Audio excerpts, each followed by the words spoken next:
گی کشمیر کاز کے لیے، یاسین صاحب کی جان کو بچانے کے لیے، جتنے بھی ہمارے کشمیری اس وقت حریت کے قیدی ہیں ان کی جان کو بچانے کے لیے اس کا بہت اثر ہوتا ہے۔ اور میں آج یہ بھی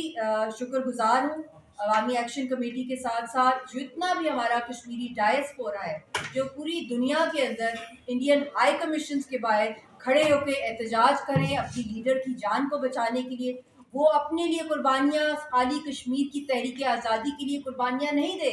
بلکہ پوری دنیا کے امن کے لیے جو ہے ان کی جو قربانیاں، ان کی جو کاوشیں ہیں، اور میں سمجھتی ہوں کہ عالمی جو امن کی ٹھیکیداری جو ہے وہ کشمیر کاز کی اور کشمیر کی تحریک کے ہاتھ کے اندر ہے، کیونکہ یہ دنیا کا واحد خطہ ہے جو نیوکلیئر فلیش پوائنٹ ہے۔ یوکرین رشیا کی جنگ ہوئی، وہ نیوکلیئر نہیں گئی۔ ایران اسرائیل کی جنگ ہوئی، وہ نیوکلیئر نہیں گئی۔ آرمینیا کی جنگ ہوئی، وہ نیوکلیئر نہیں ہوئی۔ یہاں تک کہ جو پیلسٹائن میں جتنا جینوسائیڈ اور ظلم ہوا اور اسرائیل نے جو بربریت کی، ہر انتہا کراس کی، انہوں نے ہیومن رائٹس وائلیشن کی، مگر وہ بھی نیوکلیئر نہیں گئی۔ 9/11 ہوا، ورلڈ آرڈر دنیا کا بدلا، مگر وہ نیوکلیئر فلیش پوائنٹ نہیں بنا۔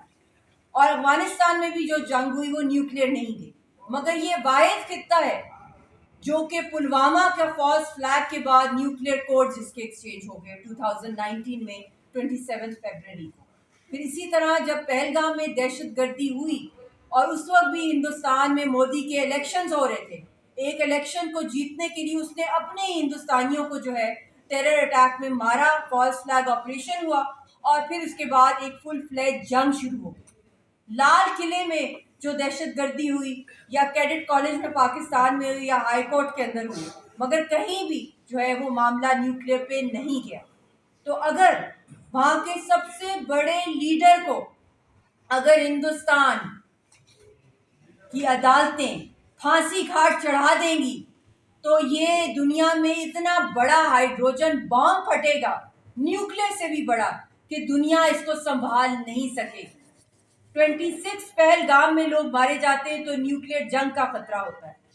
اور اس سے پہلے پلوامہ۔ تو آپ سمجھتے ہیں کہ ریاکشن نہیں آئے گا کشمیر کی عوام کی طرف سے؟ ہر کشمیری جو ہے جو پرامن راستے پہ سیاسی جدوجہد پر ہے وہ سارے کے سارے مجبور ہو جائیں گے کہ دنیا ہماری آواز نہیں سن رہی۔ اور یاسین صاحب جنہوں نے مسلح جدوجہد کا آغاز کیا، جو اس کے بانی اور باپ ہیں، انہوں نے پھر جب پرامن تحریک کا جو ساتھ دیا، سیاسی تحریک کا جدوجہد شروع کی، جب ان کو دنیا نے، انٹرنیشنل اسٹیبلشمنٹ نے کنونس کیا کہ وہ گاندھی کی طرح، جناح کی طرح سیاسی جدوجہد کا رول لیں اور کشمیریوں کی آواز دنیا تک پہنچائیں اور امن کا پیغام دنیا کی طرف لے کے جائیں، تو وہ دنیا ان کی آواز سنے گی۔ مگر بدقسمتی سے وہ شخص جس کے پاس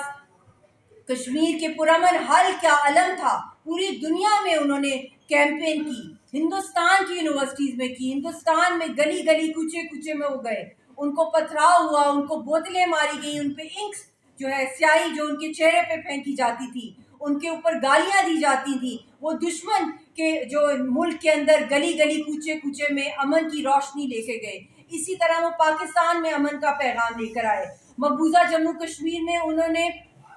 ہنڈریڈز آف ولیجز میں بائی فٹ ٹریول کیا اور سفر آزادی کا جو انہوں نے ایک پیغام دیا کہ کشمیری جو ہیں پرامن حل کے لیے تیار ہیں، مگر کشمیری اس کا پرائمری جو فریق ہے۔ اسی طرح وہ یورپ میں گئے، امریکہ میں گئے کہ امن کی کانسٹیٹوئنسی انہوں نے کشمیر کے لیے بنائی، مگر بدقسمتی سے اس شخص کو اس وقت تہاڑ کے ڈیتھ سیل میں قتل کیا جا رہا ہے، سائیکولوجیکلی، مینٹلی، فزیکلی، اور یک طرفہ فیصلے کیے جا رہے ہیں، اور ان کے خلاف جو کارروائی کی جا رہی ہے اور ان کے ساتھ کچھ بھی کیا جا سکتا ہے۔ اگر یہ انجام کیا جائے گا ایک اس شخص کے لیے جس نے پوری دنیا کے لیے جو ایک نیوکلیئر جنگ کو روکنے کے لیے کشمیر کا مقدمہ پرامن طریقے سے لڑا، اگر ان کے ساتھ یہ حال ہوگا تو پھر میں سمجھتی ہوں اس پوری دنیا کے اندر ورلڈ وار 3 بہت قریب ہے، اور پھر اس کو بچانے کا کوئی ٹھیکیدار نہیں ہوگا۔ نہ پاکستان روک سکے گا، نہ ہندوستان، نہ دنیا کی کوئی پاور، نہ پریزیڈنٹ ٹرمپ، نہ پریزیڈنٹ شی۔ اور جو اس وقت جو یہ ایک بہت ہی نازک جو مارکا حق کے بعد جو ایک نازک سیز فائر ہوئی ہے،